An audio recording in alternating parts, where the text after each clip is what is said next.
refinances. So on refinances, they just have to be referred by you.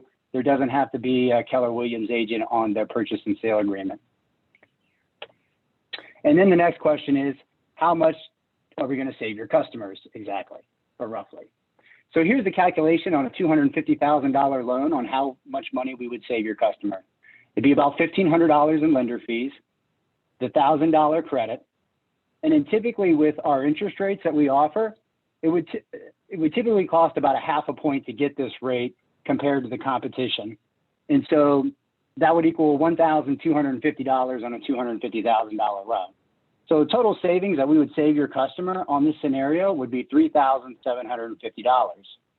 If it was a $500,000 loan, they would save the $1,500 in lender fees, the $1,000 credit, and then it'd be $2,500 for 0.5 point. So that would equal $5,000.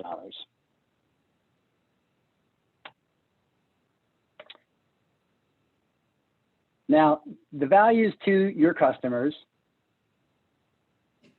we go back, hold on.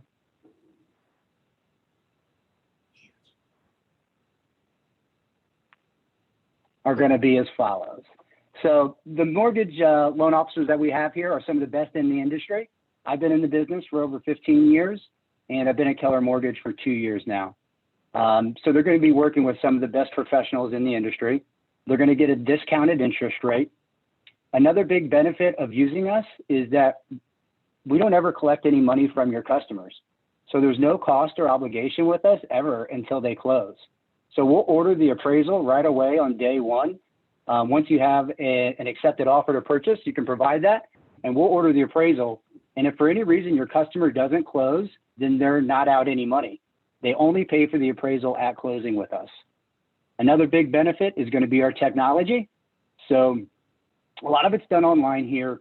They can enter their own application in, and then they'll upload documents to the secure server, and they can monitor where they're at during the process. I'm always available as well. I have an assistant that's always available too. And then the underwriter will actually communicate directly to your customers through our Zero Plus portal. So the technology is a huge benefit as well. And then lastly, it's from a trusted brand. So we're Keller Mortgage. You guys are Keller Williams. And so Keller Williams is known worldwide. So they're working with a trusted partner. What's the value to Keller Williams agents? So the value to the Keller Williams agents, it gives you an item of value to give your customers so you can help build your sphere of influence. It also helps you with advantages in listings because anybody that is going to be buying your listing is eligible for the Keller Mortgage benefit as well. Higher buyer conversion, commission protection as well. So all of our pre-approvals here are underwritten by our underwriting team. This will ensure that you're working with qualified customers. And then it also gives you a stronger level of approval that you can provide to listing agents. So once your customer applies online, they'll upload their documents. I'll call them and introduce myself and go over the benefits of Keller Mortgage, what we can offer, answer any questions, and then we'll send their file to underwriting for review. Underwriting will take 24 hours to review your customer's profile and then issue an underwritten pre-approval. So it's a lot stronger level of approval than just a normal pre-approval where a loan officer reviews their documents. And then you can present this letter to the listing agent to let them know how qualified your customers are.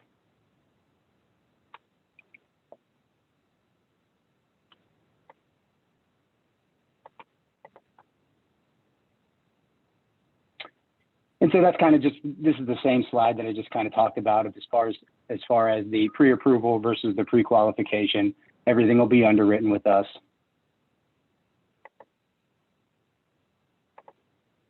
And now the next question is, how do you access Keller Mortgage and how do you refer your customers to Keller Mortgage? It's very easy. You can do it from your smartphone or you can do it from your personal computer. You would just go to kellermortgage.com, and in the top right, you're going to see a button that says For Agents, and you'll log in with your credentials. And then once you log in, this is the screen that you will see. So you can refer your customers right here via text message, you can enter in their phone number or their email address, and they would receive an email. You can monitor your pipeline as well. You can print out pre-approvals from here. You can pick your loan officer, so that way you have one point of contact. You'll be able to choose whoever you work with here at Keller Mortgage via the Choose Your LO feature. This will make it a little bit more easy and convenient, so that way you know that you're working with somebody that you trust, somebody that you know, and you'll be able to have one point of contact here, so you just know who to reach out to. But that is how you will log in, is directly through kellermortgage.com. And then also through that application, you'll have an SOS button. So if something's not going right, if you have an urgent issue, you can use the SOS button, and an email will be sent directly to your loan officer or management, depending on your escalation. You can access the support hub and marketing emails, or you can call us directly as well. There's a phone number. So that's how you would reach out to us as well through the portal. Here's a couple other good sources for everybody on how to stay connected with Keller Mortgage. You can go to your KM agent portal. We have a Facebook group, Keller Mortgage Mastermind, or a Mortgage Insider through the Keller Mortgage blog, and KW Connect. Here's my direct contact information if anybody wants to reach out to me directly. And that's all I have. What questions does everybody have? What can I do to help? Rob, did you say that the appraisal gets ordered day one after you have an accepted offer? Yes. Okay. That's awesome. So that'll Are there allow any for shorter other questions? contingencies too for appraisals. Pardon? So Say that again? may help you with shorter appraisal contingencies because Yes. we order it so early. Yes. That's awesome. I've noticed a lot of mortgage companies now are doing more desktop appraisals. Is that the situation here as far as, I mean, I know it's probably on a case-by-case basis, but I've been running into that more and more. Yes, we are getting more and more desktop appraisals. If you get an appraisal waiver through Fannie Mae or Freddie Mac, then we would not require an appraisal. It would be up to you and the customer. Okay, cool.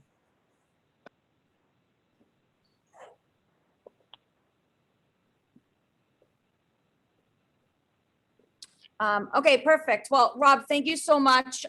As you guys know, this is recorded, so if you need Rob's information, or at the beginning of the slide, he explained to you the benefits and to the buyers and the clients in terms of their credits, then you can go back to this recording. But I really appreciate you explaining what all of us, I guess, have wanted to know for a while. We just in the region haven't had somebody clearly articulate some of the advantages. One question that did come up last week, Rob, was the hard lending money. Did you talk a little bit about that? Yeah, well, as of right now, we don't have like a hard money lender that we would offer. Any loans that we're doing are going to be conventional loans like Fannie Mae, Freddie Mac. We do FHA, we do VA, we do USDA loans, but we don't have a hard money lender. Okay. We do jumbos too. Okay. So that did come from one of our KW agents who is doing a refi with you guys in terms of an option, but maybe they were confused about it. Okay, thank you, Rob, for taking the time today to be with us. All right, no problem. My pleasure. Rob. Thank you, thank you. Mitchell, good morning. I think I allowed you in, yes. You came up on the screen a few minutes ago, so hopefully, I know he's on here, I think. I just want to remind you, as Mitchell is unmuting himself, Mitchell had a fantastic lunch and learn a couple of weeks ago. We talked about contingencies and offers and appraisal language and how to protect your clients in this market. We are going to be talking about later on in a few slides about offers, and Mitchell's next lunch and learn, we are going to be talking about purchase and sale and what you as the agent in terms of staying in your lane should be responsible for when looking at a purchase and sale, when protecting your client. Let Mitchell do his job, but it's always great for you to have knowledge and understanding the areas that you should be looking at to make sure that it's filled out correctly. So Mitchell, are you on? I am here.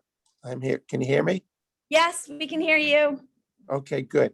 Yeah, I was just going to tell you that we do have the next luncheon, I believe it's May 18th at noontime.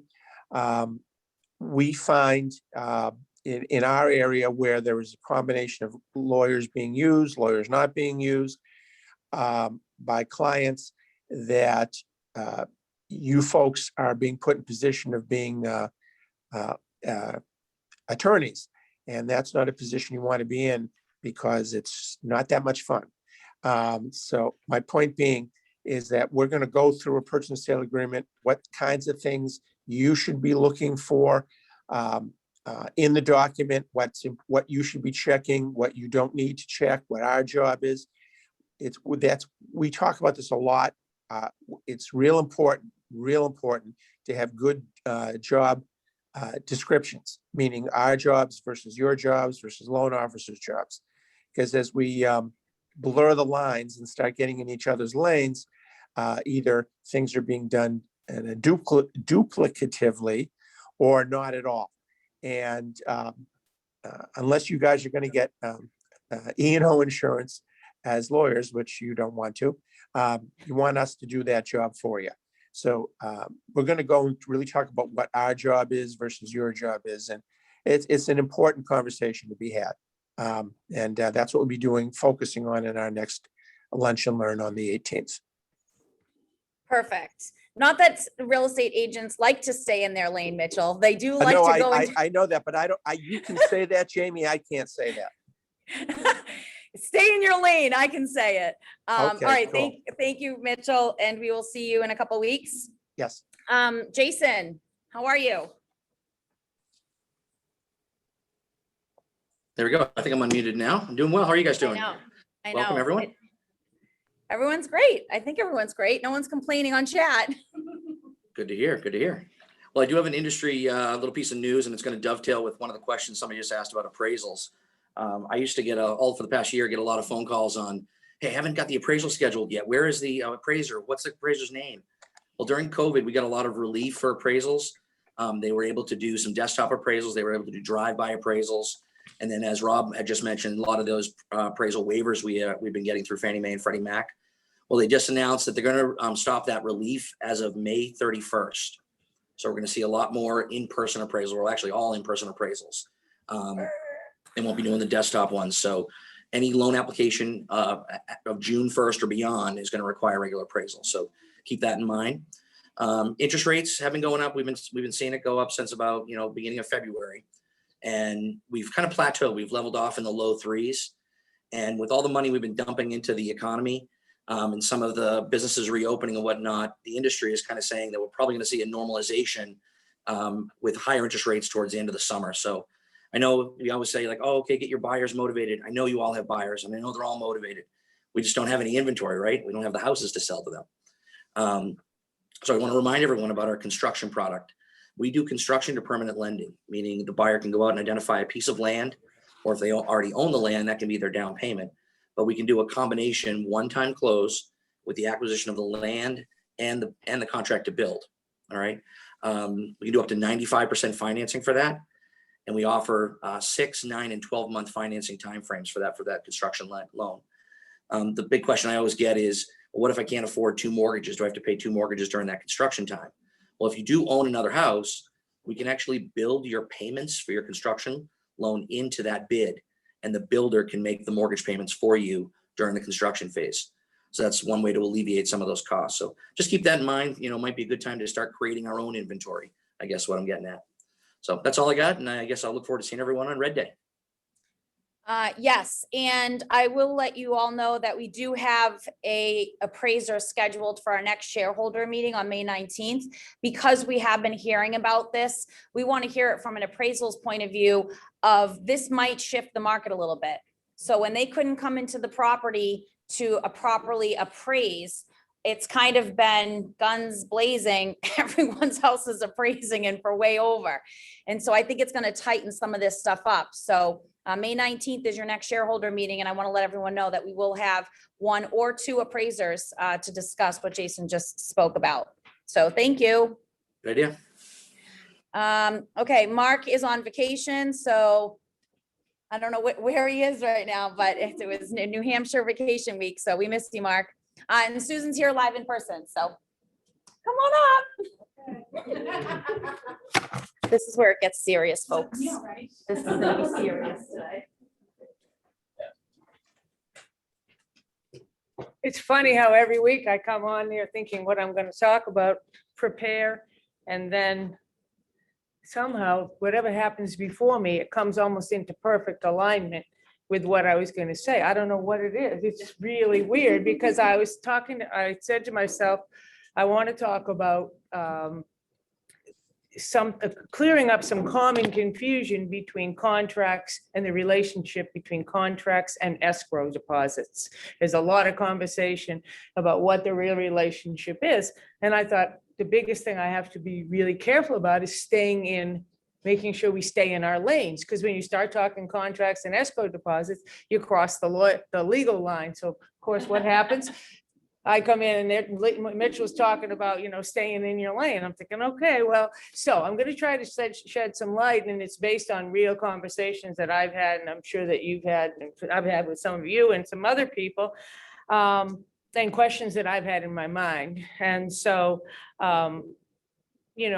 I think that we cannot make assumptions when it comes to what our role is. Okay, we have to be really clear on what our role is. That's where it all begins and ends. And understanding a contract and the words in the contract and the implications of the contract and the relationship between an escrow deposit, I'm talking about monies, escrows, deposits, binders, whatever you want to call them, and the contract. It's part of our role. It's in our lane to understand that, okay?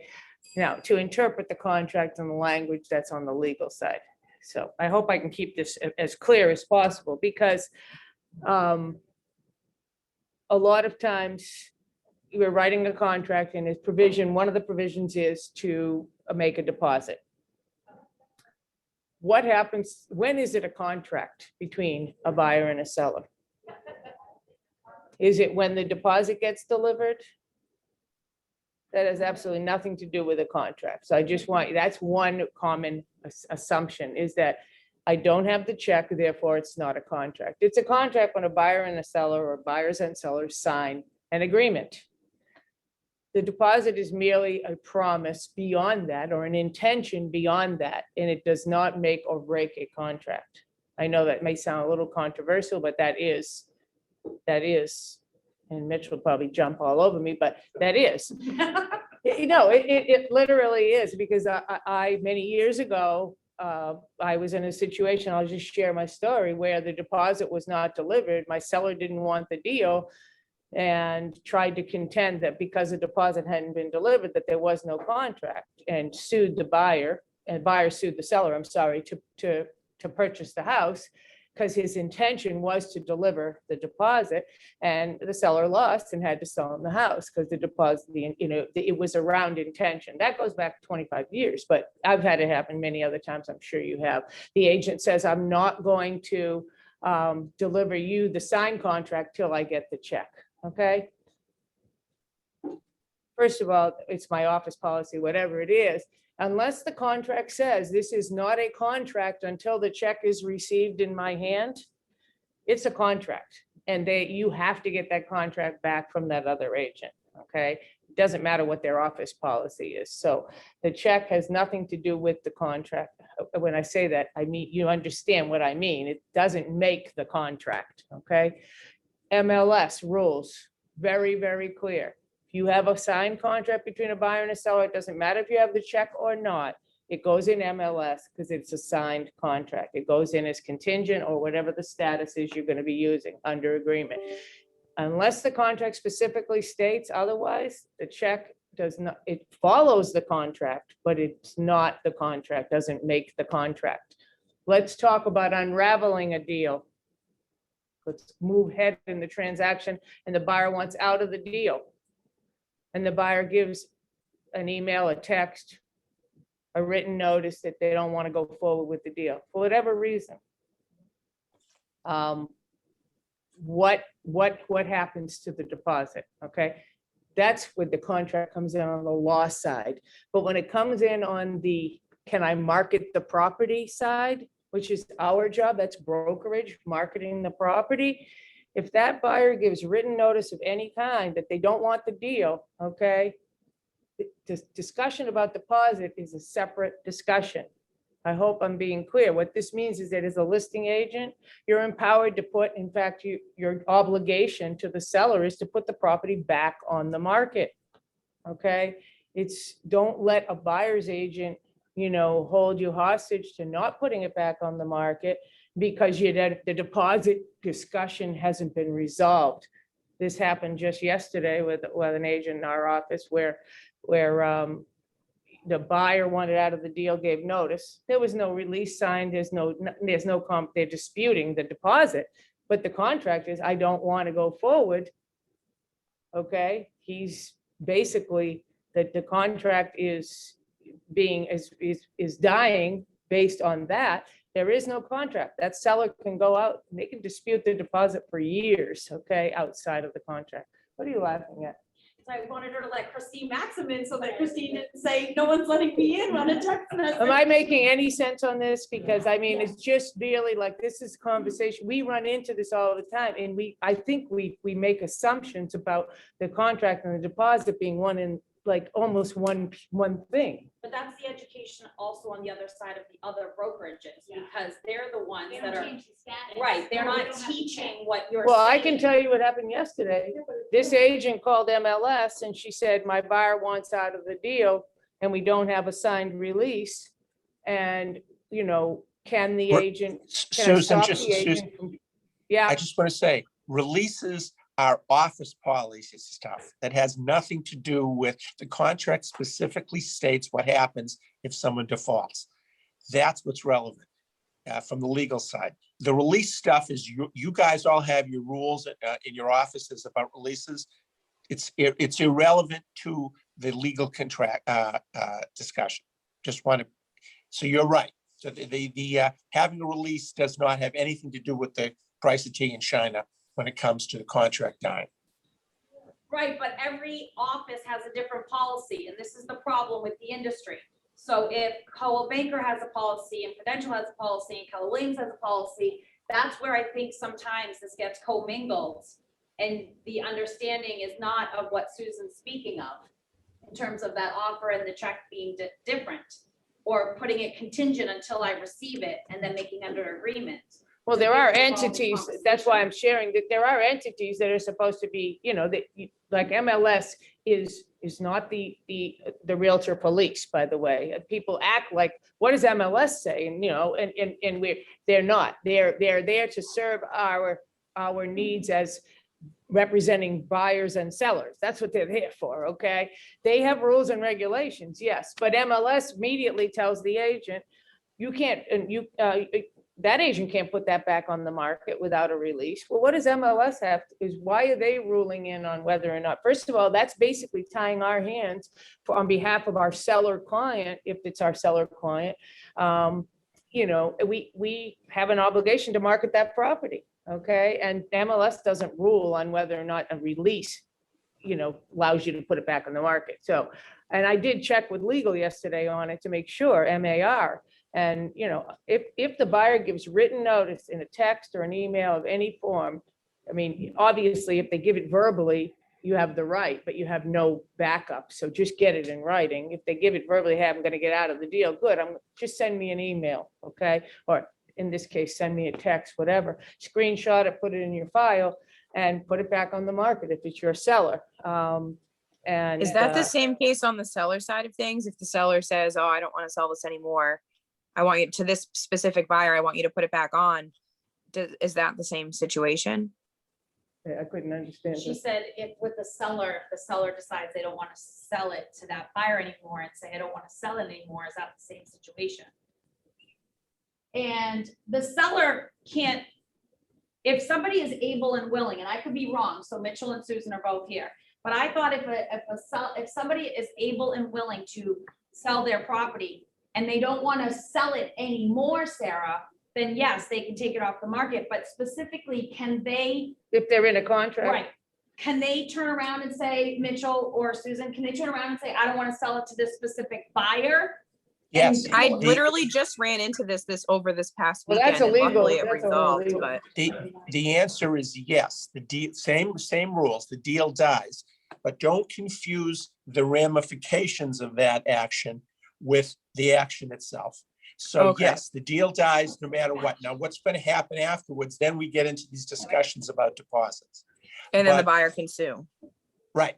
So, and that- Okay. but that's a separate discussion than does the deal die if somebody withdraws? Yes, on both sides.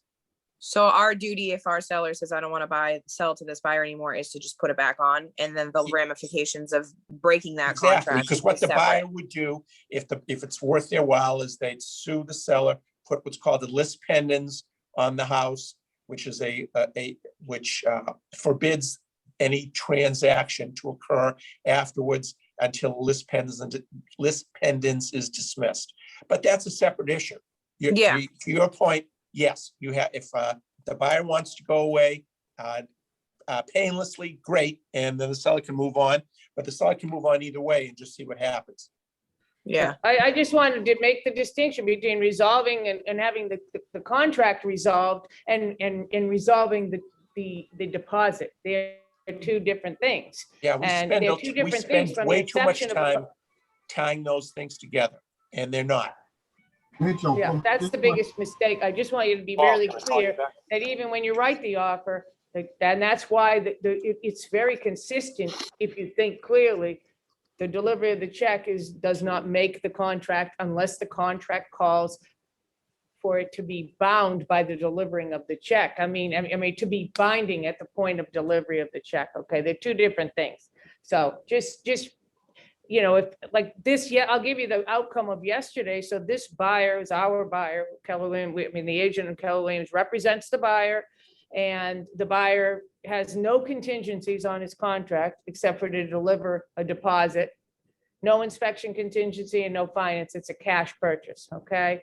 And the buyer, for some reason, at some point before closing, decides that they don't want to go through with it, give the notice, knows that he's in default of the contract, but somehow wants his deposit back. And he's directing his agent to get him the deposit back. We have to be willing to tell our clients what they need to hear and not what they want to hear. They can get legal advice on whether they're entitled to the deposit. On top of that, he wants her to be sure that the listing agent doesn't put the property back on the market, he or she, I don't know, the client. He has nothing to do with whether or not that property goes back on the market. So we have to be willing to tell our client that, that has nothing to do with this. You want out of the deal, whether or not the seller is willing to give you your deposit, share, split the deposit or keep the deposit. That's a separate discussion. The contract is dead when you give notice that you don't want to go through. Seller goes back on the market. You have nothing to do with that. You're not in the deal. You don't want in the deal, so don't be in the deal, And so anyway, but MLS has given her different direction saying, and she's trying to press the listing agent to keep it off the market because the deposit isn't resolved yet. Well, you see, we have to understand where our roles are. So stay in our lane and understand, and I think that's it. All right. Sorry. Thank you. No, this is good stuff. You could have a whole day of broker related issues. Okay, thank you. Okay, Joan, are you on? I'm here. Joanne? Hi. Oh, here you are. Okay, so each month we do a referral agent of the month. And so we are out of Newport. Now, which office are you with? Kingston or the Newport office? Newport office. I work in Middletown. Okay, perfect. And so I want you to share your personal story that we talked about because when we have a referral agent on, it's usually a quick 30-second, you know, hey, I'm Dan Gervais from the Cape and I could do this, this and that. And when she told me her personal story of only being in the industry of direct real estate for a year and what she did previous and still being rookie of the year was pretty impressive. So can you just share that a little bit with us? Sure. Hi, guys. Thanks for having me. My name is Joan Caffrey. I work out of Middletown. I've lived in Newport, Rhode Island for 23 years. I came over in the middle of the pandemic, and instead of kind of allowing that to slow me down, I didn't know any better. So there was nothing really to stop me in my tracks. You know, buyer listing appointments and buyer appointments through Zoom, that was new to me anyway, because I was a newer agent. So nothing really got in my way in that sense. But I was in the mortgage industry for 11 years before coming over to Keller Williams and becoming an agent. And that has really just helped me launch into this career, knowing the back end, knowing title, closing, processing. You know, I've just been able to talk to my clients in a way that has helped them kind of streamline through their process and set expectations ahead of time, and also help to answer questions as they're going through, you know, the home buying process. And that being said, I do sales and rentals here. I started out in rentals, and then within the same year, I was getting people here sight unseen due to the pandemic. They were all coming in from Boston and New York City. And within 68 months, they all reached out to me to buy a home. So I've been really busy with that. The rental pool turned into a first-time home buyer pool for me. And then I was able to take home Rookie of the Year for 2020. So it's been an exciting year. I've worked really hard for everybody, whether it be a rental or a sale. I'm just a big believer, you know, renters, they're all going to buy homes. And this past year has just been proof of that. So I would love to help out if you know of anyone coming this way, and vice versa, start a partnership and send them your way as well anytime they come to me and they're out of state. Mass.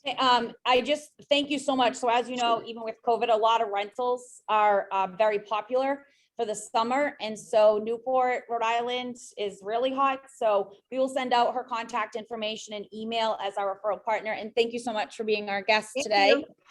And congratulations on Rookie of the Year. Thank you very much. You're welcome. Thanks.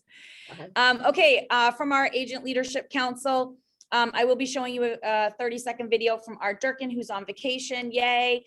So he will be talking quickly about Red Day and what's going on there. But I know, Jen, that you joined. Is Jen or Deb going to be talking today for the fun committee?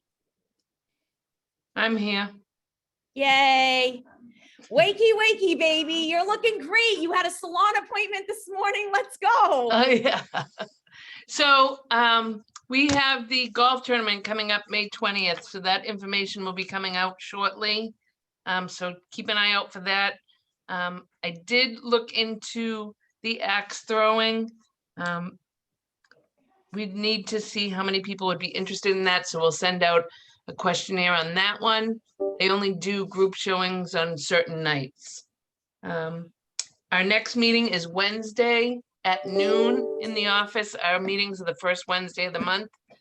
We changed it from Tuesdays because with people needing offers due on Tuesdays, by Tuesday, we figured we'd push it into the middle of the week. So if anybody's around on Wednesday, we'll be meeting in the office at 12. Excellent. Thank you. There's 32 people on this call. We did talk about in Haverhill, there is a place that has axe throwing, and there's pool tables and there's food and drinks, and it's super, super fun. And you can see I'm very excited about it. So if you want to participate and you think it's a great idea, if you could just send myself or Ashley an email saying great idea, we're in, even in the chat, since this is being recorded, sounds like a great idea. The more people that we have for rough numbers, then the fund committee can plan properly. So thank you about that. Steve? What's that? Oh, this is yours. Good morning, everyone. I'll be real quick. So we have, we had on April 7th, we held a webinar. We got in 1031 exchanges. We had about 20 or so people on the webinar. I thought he did a good job. Hopefully people that were attended got something out of it. I think I've used it a lot in my business. I do have investors who do 1031 exchanges. There's a lot of ins and outs with it, but it certainly can help you through some sales. And And if you have people that want to invest in property, how they can, utilize properties they have to maybe move up and increase the investments they're making. And then there's a lot of misnomers about, what you can buy and what you can't buy. So it's, I thought he presented all that information pretty well. And, but if anybody has any further information on it, we certainly can get that to you. Our next meeting is on May 10th. And we would certainly welcome anybody that would want to attend. That's generally me and Jillian. But if you, anybody's interested in goal setting, budgeting, and, looking to, hasn't done that yet, it's certainly, into the year, but it's certainly not too late to kind of get yourself on course.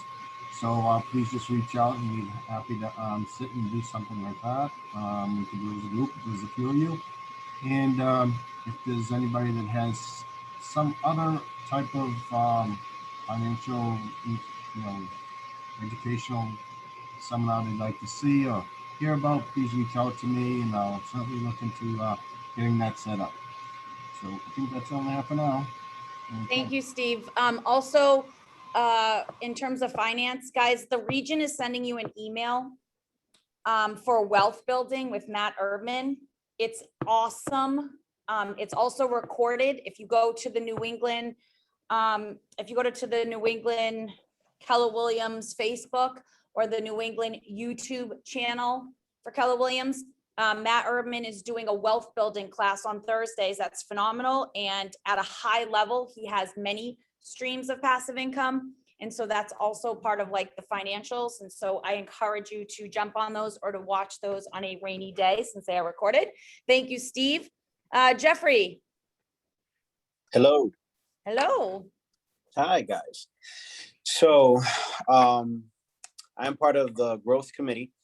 And last April 14, we had a meeting / training about cold calling, prospecting. And we talked about the fear of picking up the phone and how to overcome the fear, who we should be calling, when are the best times to call and to prospect. And most of all, and the most important part is the follow-up. So our next meeting, it will be May 11th. And what I'm going to be doing is talking about, in this meeting, we're going to focus again on prospecting.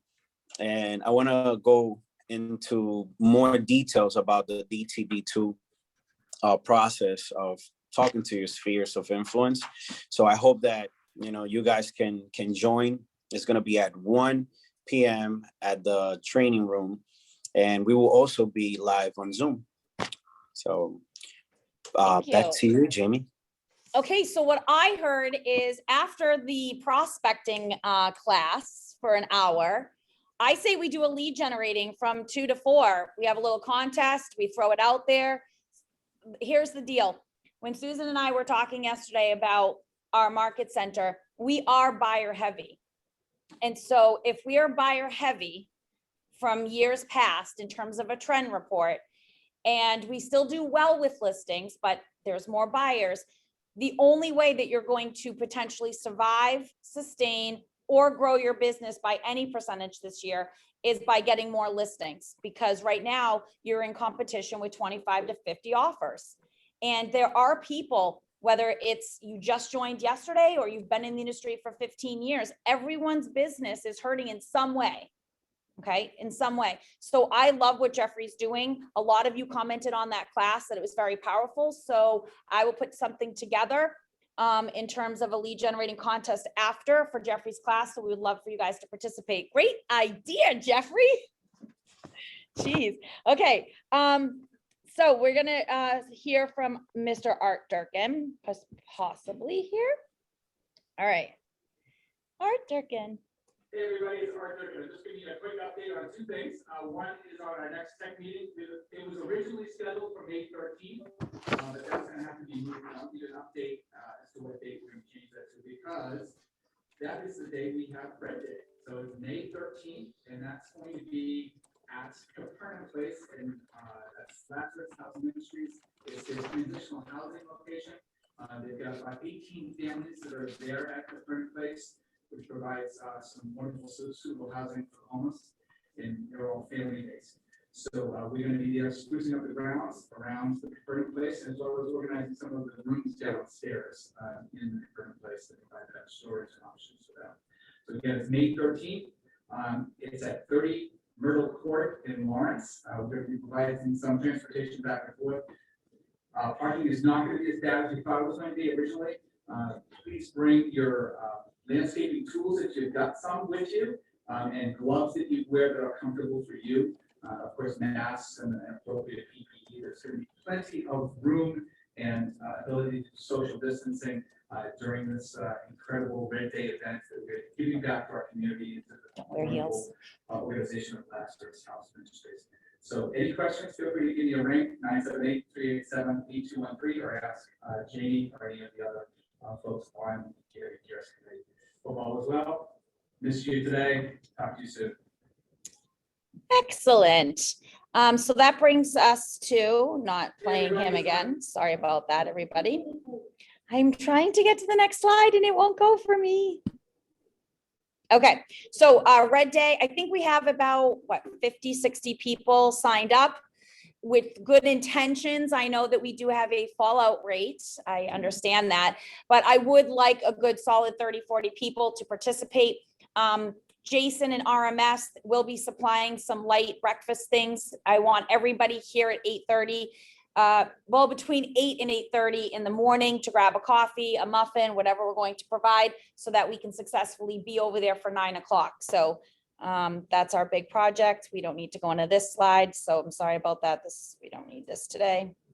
Okay, so the Red Shoe Award was created. Thank you, Michael Jewer, for this awesome idea. So the Red Shoe Award is just, it really fosters the culture of our office.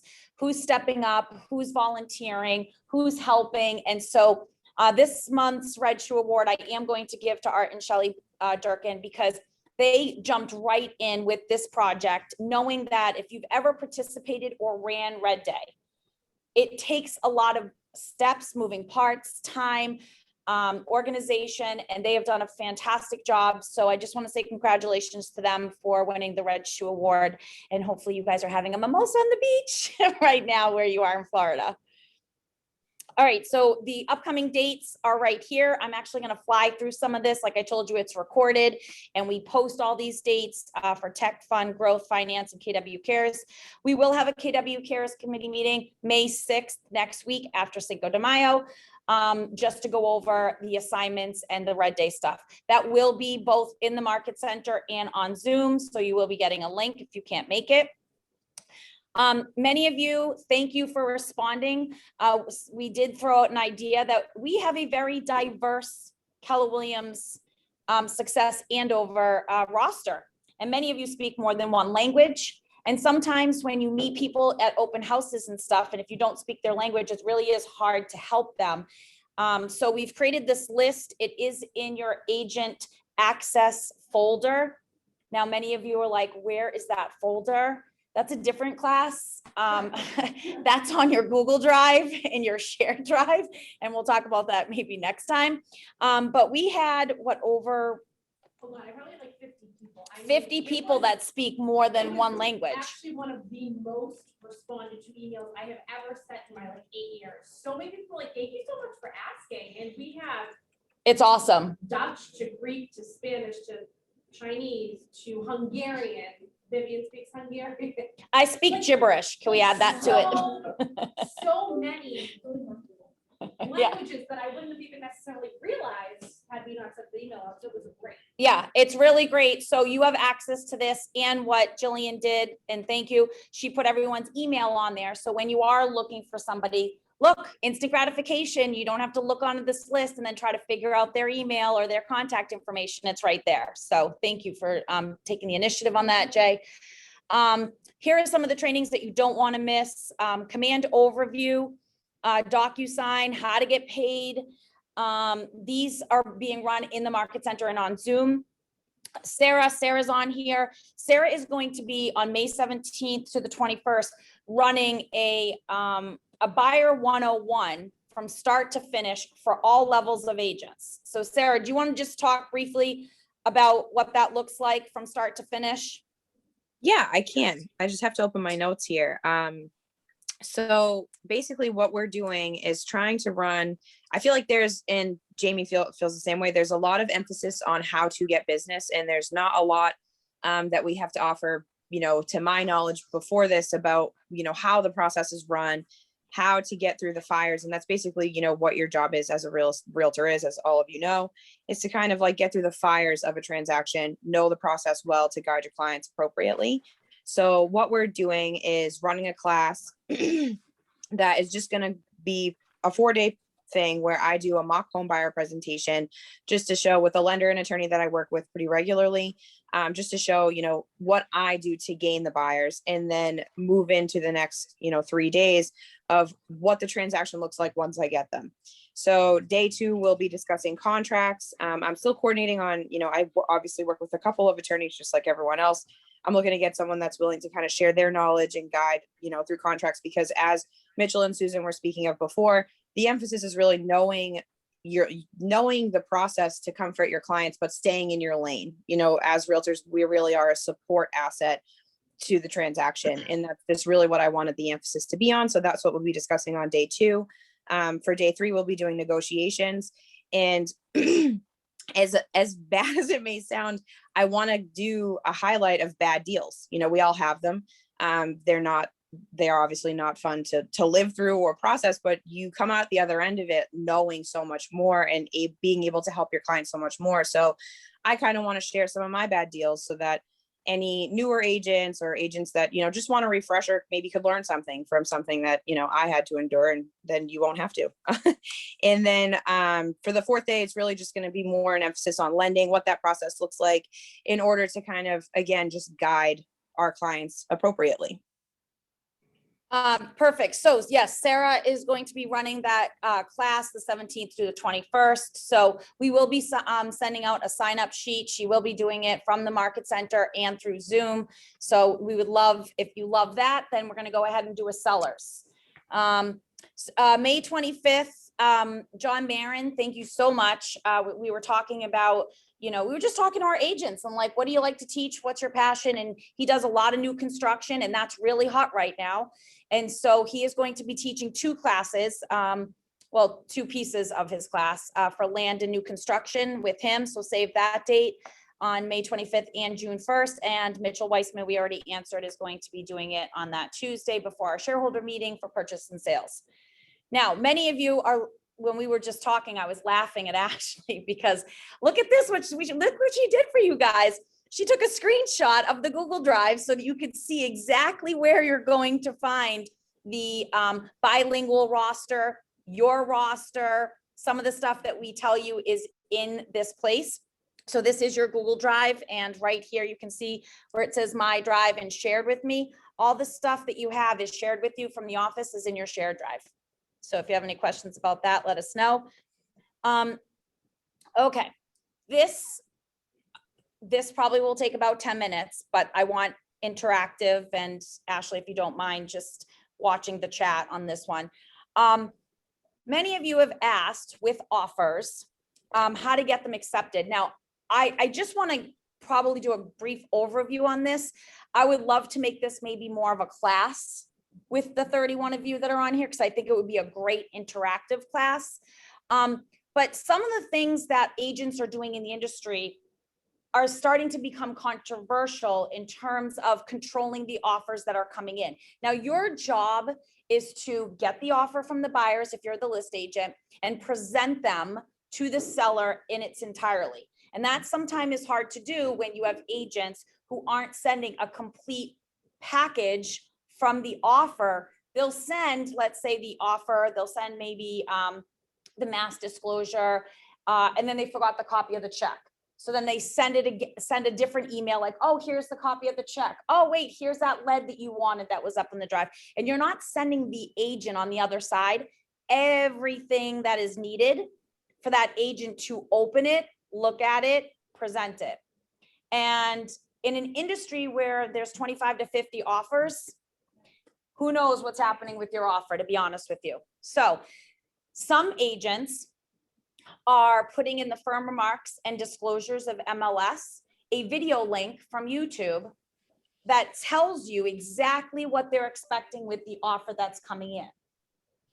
They have also had a seller sign a piece of paper that says that they agree to the ways that the buyer, that the list agent will be formatting and presenting these offers. And if a seller signs that and they have knowledge of how they're doing it, that is acceptable. And many of you had said, that's not fair, my offer is not being presented, because we've had this problem. So that started with a Remax office with the videos. So then some offices like KW, this is an example of the Boston office.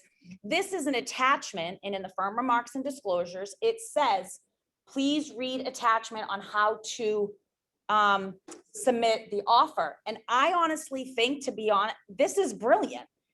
As long as the seller has agreed to these terms and conditions, they've signed a piece of paper knowing how your agent is going to represent them. This one right here is saying that that seller does not want any escalation clause. They don't want this. This is the time that they want the date to be closed. I think it's brilliant. I think it's basically, it's helping the buyer's agent formulate an offer that the sellers are actually looking for. And so you're just tailoring this to that. So you're going to see, in my opinion, more of these MLS offers and the control of how to present them. We are going to be running a class on offers and things like that, but it is really important. And Susan said the same thing.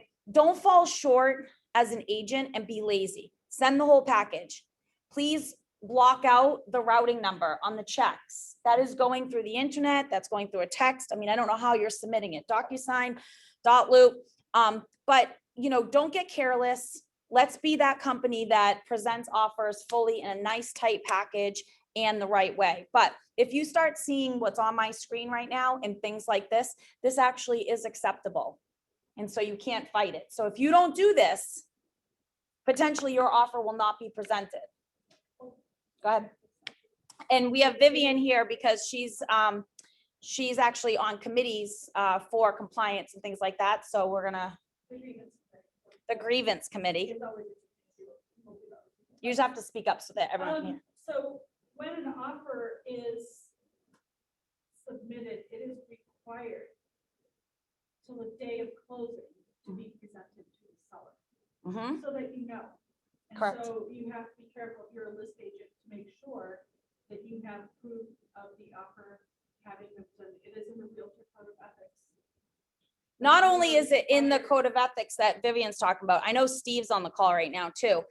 But when they're presented and rejected, there's a line for your seller to reject this physical offer. So that's what I was going to get to. So as a list agent, you have 30 offers that come in. Yes, is it painful to sign each and every one of them? But yes, it is your proof to another agent that your offer was submitted and presented to the seller. Right. It is right. A little bit more work. I understand that we're already like strung thin, but for your own safety and protection in presenting all of these offers, I highly urge you to check each one of them that are rejected. So and not just put them in a file folder, scan them and send them to the respective agents that their offer was rejected. So that's technically, and this is true. This is what, and Steve is on here, I said again, because him and I had this conversation. Here's a big one. If seller says all offers will be reviewed Tuesday at 5 p.m. This is the biggest one in the industry. All offers will be reviewed at Tuesday, 5 o'clock p.m. And you have a buyer that is adamant that says, I don't care. I still want my offer submitted right now with a time censored date, a time of 9 p.m. tonight. And, my offer, it doesn't matter what the offer looks like, but that's what they're asking for. That's what you have to do. And your job is to explain to them what has been said. Now, what's happening in the industry is that Well, we're putting offers in and we're waiting and trying to do the right thing because it said, don't, you know, all offers will be reviewed at this time. So like on Monday afternoon, Tuesday, you're submitting your offer. Then all of a sudden, what happens? It's under contract. They got a really great offer because somebody knocked on my door on a sunny day on Saturday and said, I'm going to pay you cash and blah, blah, blah, blah, blah. And they took it. I know that's happening. And I know that the code, in terms of the professionalism of agents, we want to believe that the seller is actually making that decision, which they can change their mind and they can make that decision. Maybe to go back to that form, if you're having these conversations with your seller, have your seller sign a piece of paper that says all offers, no matter what, will be looked at 6 p.m. on Tuesday, and explain to your seller why. Even if your seller wants to take that shiny cash that came on that sunny Saturday, he can do that.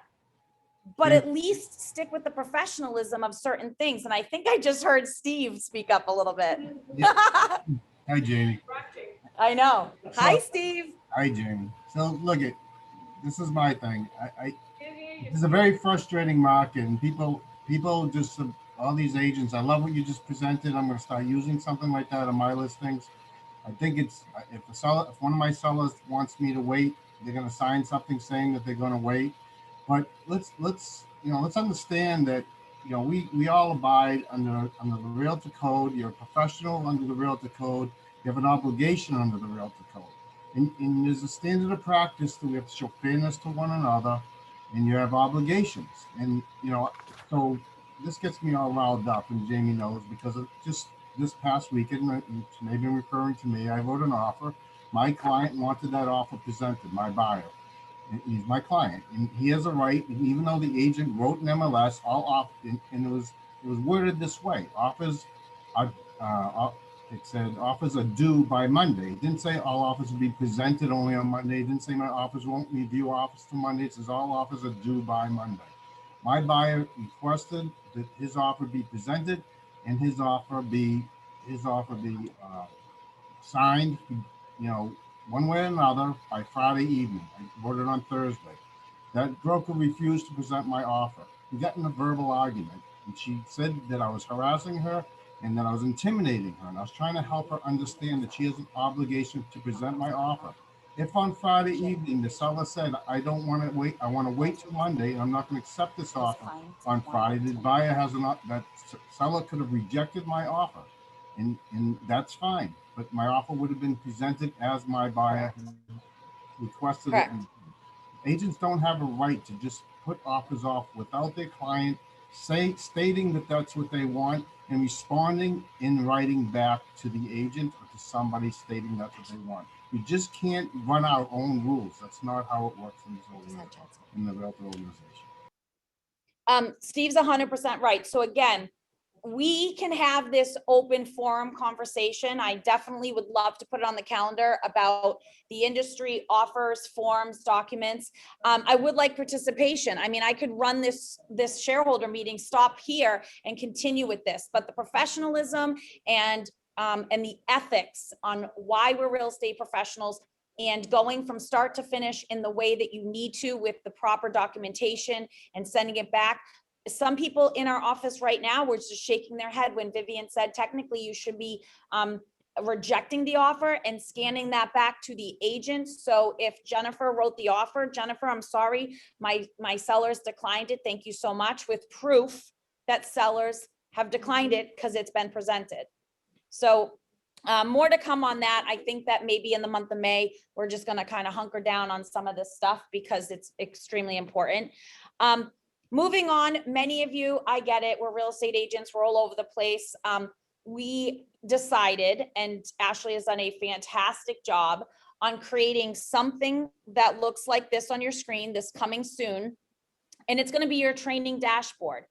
So now in your agent access drive, which we will do a video and send it out to everybody on where that is, you can go right to this spreadsheet that looks just like this. And when you're looking for something specific on command training or DocuSign training, something tech training, social media training, when you click this icon, it will take you right to where you need to go. I think that a lot of people are visual We had a Google sheet that looked like a hot mess and I couldn't even follow it. So if I can't follow it, I don't think anybody on this call can follow it. So Ashley's been working really well with this, working hard. If you have any ideas that you think would be better to mainstream some of this stuff, please reach out to Ashley and myself. This one also is going to be for anybody in the productivity coach program. So you're going to have quick link access, group coaching, everything that you need all in one. So when you're like, oh my God, I can't find the link. It's kind of like take yourself off mute, mute yourself, unmute yourself. I can't find the link. I think they sent me the link. I think you sent me the email. You just have to go to the sheet and it will take you right where you need to go. Many of you have seen this. We just threw it in here. It's another alternative that MLS is pushing in terms of showing time, showing homes, and scheduling. There has been controversial stuff about showing time and selling your data and things like that. So this product right now is free. This is not Keller Williams related. It's just another third party that's working with MLS in cooperation, just like showing time, that probably people will start paying for once people jump onto it. And this one has a protection where they're not selling the information for the clients. No, showing time is still one of your options. Yep, but we pay for showing time. Every office in Massachusetts pays for showing time. What I think this product is going to do is push all of the offices and individual agents who actually pay for it to a free product. And remember, nothing's for free. So it's free for now, just like no means not right now. But then eventually when so many people jump onto this, they're magically going to be like, oh, you people that jumped on early, it's only going to be $49.99 a month. But everybody else who wants to jump on, it's going to be $89. That's probably what's going to happen with a product like this. But again, it's another alternative if you don't want to use showing time. We're actually going to skip this video for time purposes. But again, this is recorded, so you can go back to it.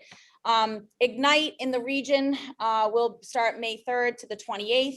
It's always great to jump in on something like this. It's taught by top agents. So maybe if you really need more of seller appointments or the scripts at the bottom, prospecting, number 1 on 517. If you need to learn how to prospect with scripts and objection handlers, I'd jump into this, whether you've been in the industry 1 day or 15 years. Oh, it doesn't want to go fast. Okay. KW after hours. Okay, thank you so much for the 45 people, 45, 50 people that came to our grilled cheese phenomenal truck. I had no idea. We had no idea. We just threw it out there with people getting COVID vaccines and things like that, that they wanted to come into the office.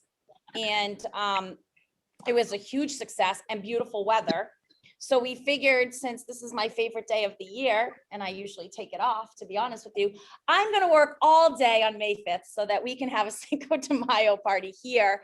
And we will have taco making, catering, and margaritas and frozen margaritas and water and lots of water and anything that you guys like. So join us. Are we going public? You know what? To be honest with you, yes, probably Gary Keller is going to go public. How does that affect you as the agent? It actually really doesn't. It doesn't. It doesn't change your business. It doesn't change your listing approach. It doesn't change you working with buyers. The way that it does affect you is if, however they roll out going public, I have heard from leadership calls on Monday that if you've been with the company for so long, or however they're going to roll it out, there's probably options for you to buy in at a certain share price that will be different than people in the public and that haven't been here the longest.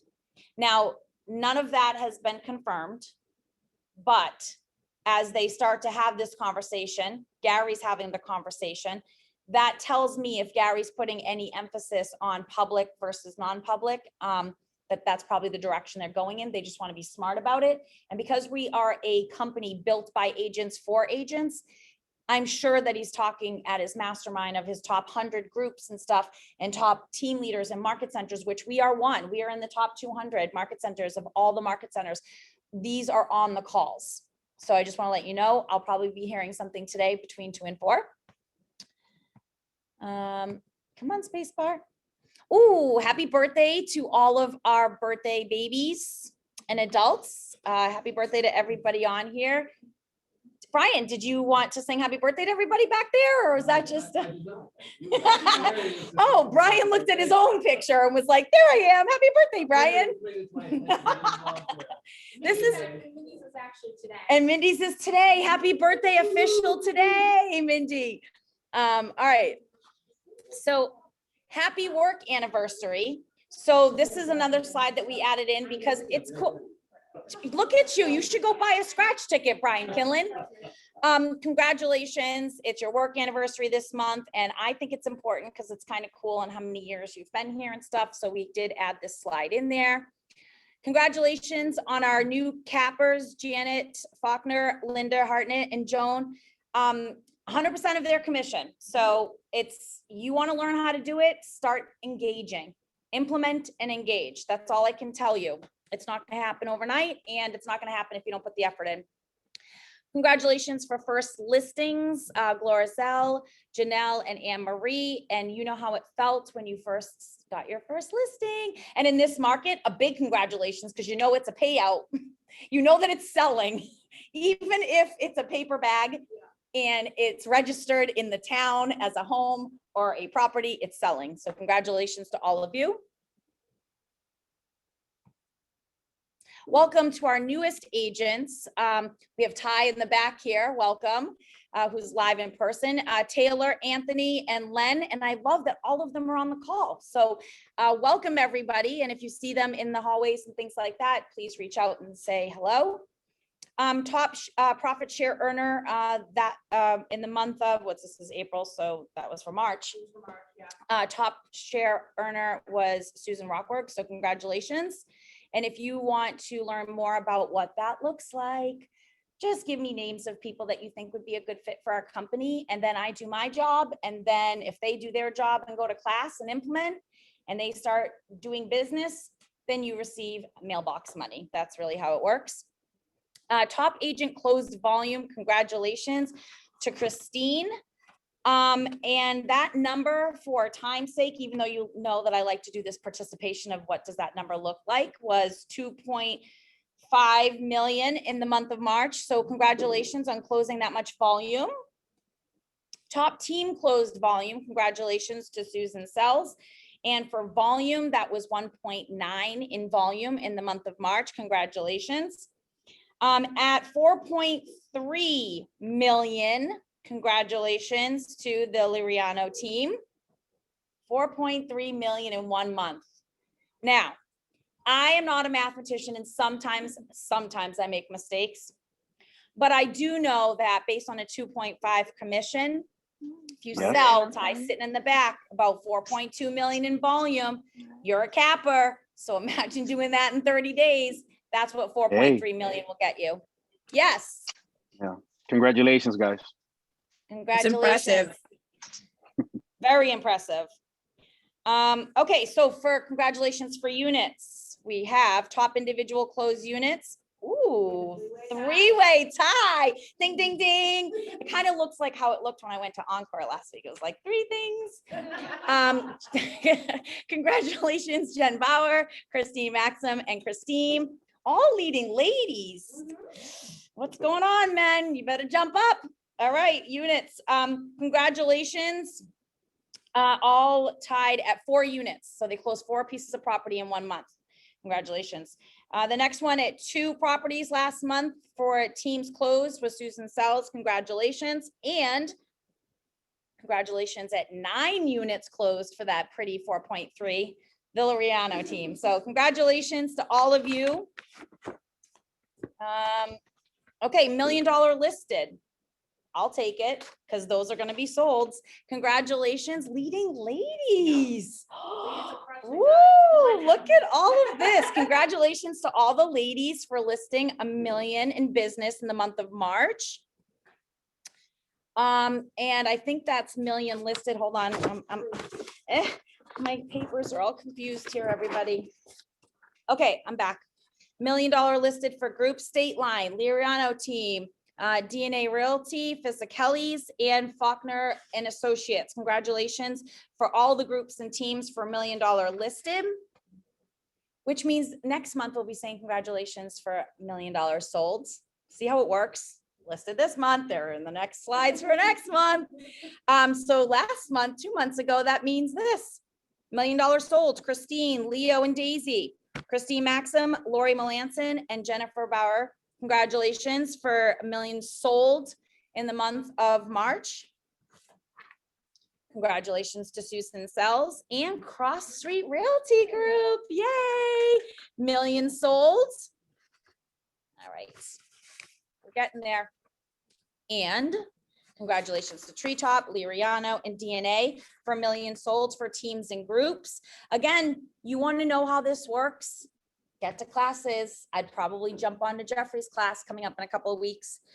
Okay, numbers. So we talk about finance. I talked about Thursdays, joining the wealth building, but our numbers are important to me. Okay, so this, again, it's not just a job for me, it's a passion.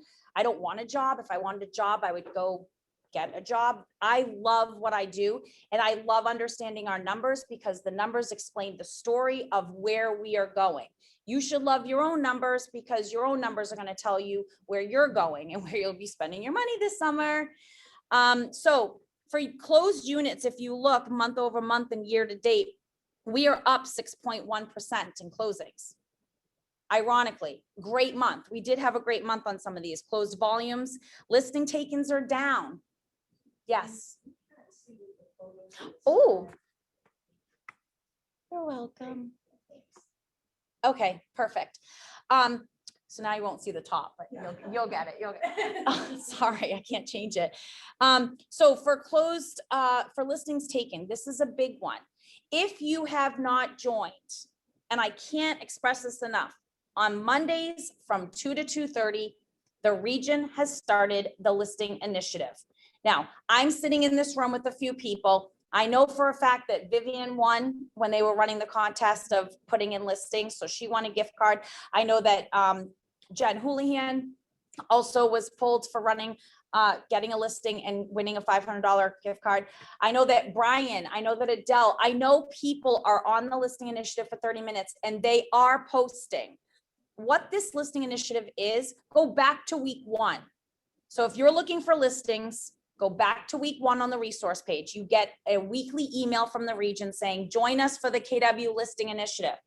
When you join for 30 minutes, they give you a toolkit. The toolkit tells you what to post on Monday on social media. Don't change it. Don't personalize it. Just post it. On Tuesdays, there might be an email that you're sending to your database. Don't change it. Don't adjust it. Cut, copy, paste it, and send it. They're tracking the region. This information is coming from top agents from other market centers who are like, hey, what would it look like if this was posted or if you wrote this to you? So it's a collaboration with agents in New England, and they're getting listings. People are calling them because of their posts, or they're more aware because their posts are purposeful on social media that they can actually help you buy, sell, invest, and rent in real estate. Because when you say, oh, I'm an attorney. Well, if you didn't know that Mitchell specifically deals with real estate, you're not going to go to him to talk about maybe estate or divorce.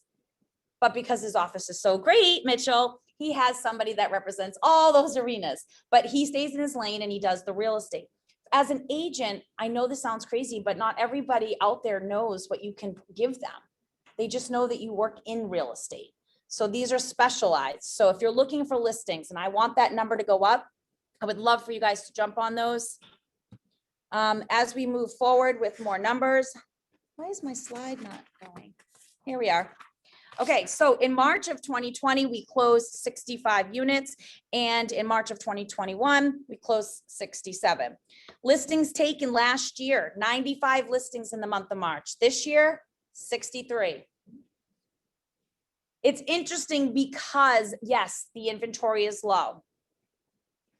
But here's the thing, people will always be having babies, dying, being born, married, divorced, apartments, buying houses, selling houses. Those things aren't going to go away. People who buy coffee every day, that's not going away either. If you're a Dunkin' Donuts or a Starbucks person, even if you don't have a ton of money and you're committed to that, that's going to happen. So you have to be that person that's out there getting the listing or working with the buyers. And so we track these numbers because it helps us with spending and knowing our profit and loss. All right. Really quick, if you don't mind me throwing my Yeah. 2 cents in. If you get in touch with an estate attorney, I've gotten 3 listings in the last, 6 months, just because I have a relationship with a estate attorney where if he needs me to run a CMA to get a quick idea for like what the property is valued at, or if he has just questions specific to transactions, he calls me and then he ends up referring me a decent amount of business. It doesn't always turn around right away, but I have 2 listings coming that are both estate sales. I did one in December, and I'm in touch with at least 5 people just from working with him. So just perfect. And I mentioned to some of you, and I sent it out, I think Vivian, I sent it to you and maybe Anna, but there is a designation for us to specialize in divorced properties. And I know that's a touchy subject, but if someone's getting a divorce, you have to know a good attorney, but you have to know a good real estate agent, and you have to know a great lender, because there's so many moving parts on either the buyout of the other party for one person to stay in the property and then find a new property, or to sell the property and allocate the funds. There's a lot of people in the transaction, and there's this special designation that I think is worth getting. Josh Anderson is going to be talking to my Mastery Mastermind group about how he has created a special niche with this. I actually coach a girl, Amanda, from New Hampshire for the last 3 years. This is all she specializes in, and she closed 37 properties last year just by this relationship that Sarah's talking about. So if you're looking for a different way, connect with the divorce attorneys or the estates, things like that, and build those relationships, because when the divorce happens, that's who they're going to. They're going to that person. And usually with the divorce, they're not saying, oh, my friend Jen's going to list the property. There's no friends here. The husband doesn't want that. The wife doesn't want that. So they need a third party. So, okay, well, there's no more slides, as I was hitting this forward button very angrily on like, where's that last slide that says needs and wants? But this is the last slide. And we have 8 minutes to spare. So thank you for being patient. I really love more of the interaction. Like I said, I feel like having a mastermind over Zoom and in person about getting creative. Steve mentioned seeing what Boston Metro is doing in terms of that sheet that the sellers are signing. That tells you what the sellers wants, and the agent is just managing how the offers are going to be presented. I will send that sheet out. Well, I will not. Ashley will send that sheet out. Thanks, Ashley. When she sends out the link here. It is in a PDF format. Change it with the PDF into a Word document, and it's yours, and you can manipulate it for your clients as well. Carefully unmute yourself, since I'm not in control of the muting and stuff. If there's anyone who wants to share maybe a listing, which would be fantastic, that is coming soon, or a buyer that has a special need, remember, please be specific when you speak.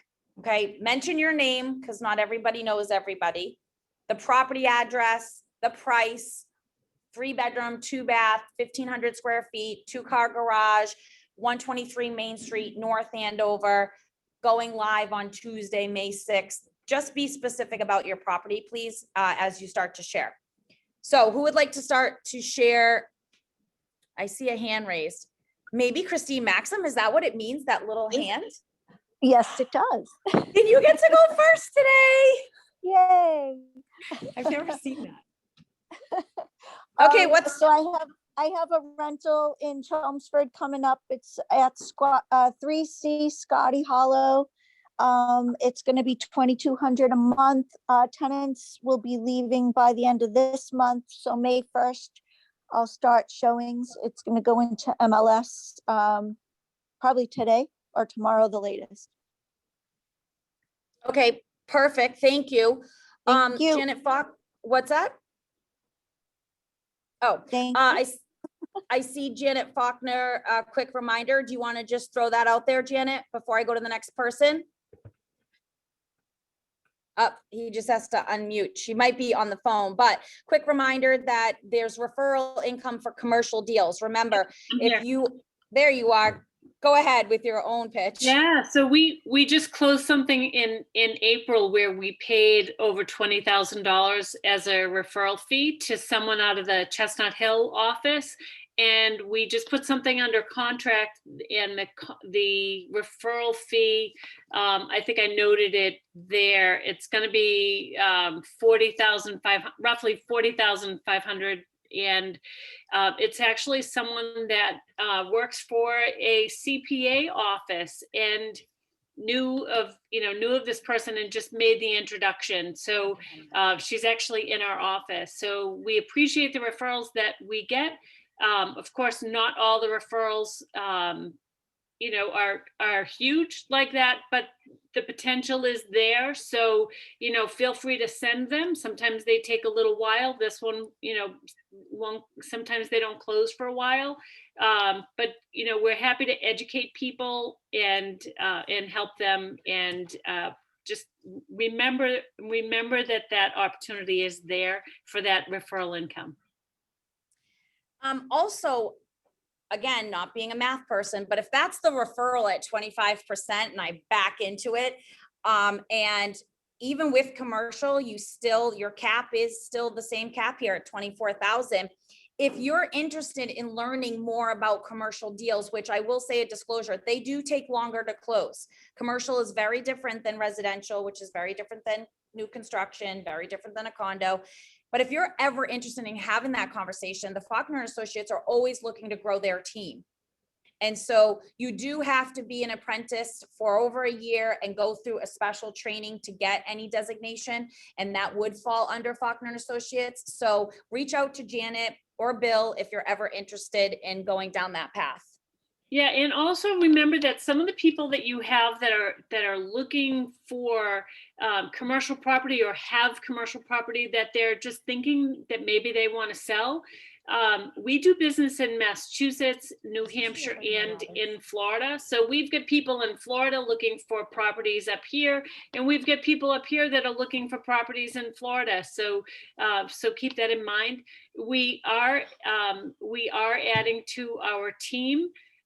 We also, by the way, we've expanded into Portsmouth and into Newburyport and an office in Florida. So there's lots of opportunity. If you have an interest in commercial, reach out. Let's talk. Excellent. Heidi, before you speak, I want to let everybody know, somebody had a suggestion last month on if all the sharing of what's coming soon and all that stuff could be sent out by email. No, it can't. However, we do have an internal Facebook group. If you haven't liked the internal Facebook group, you most certainly can do it on that. We've already tried to do a spreadsheet situation where you add what's coming soon. That doesn't work. So if you're sharing right now and you really want the buyer need or a listing, please, I encourage you to throw it onto our Facebook private group so that everybody will know about it. So Janet, thank you so much. Heidi, you're next.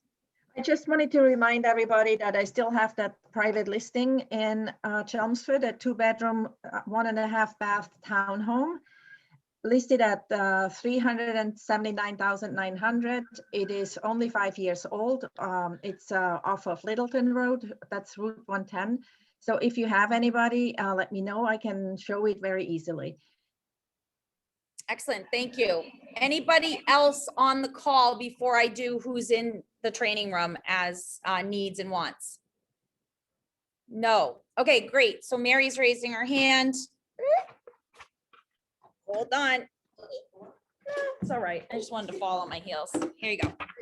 All right. I am Mary O'Neill, and I have a buyer who's looking ideally in southern New Hampshire, pretty much Rockingham County. But the 4 towns she's looking at specifically are Atkinson, Hampstead, Londonderry, and Wyndham.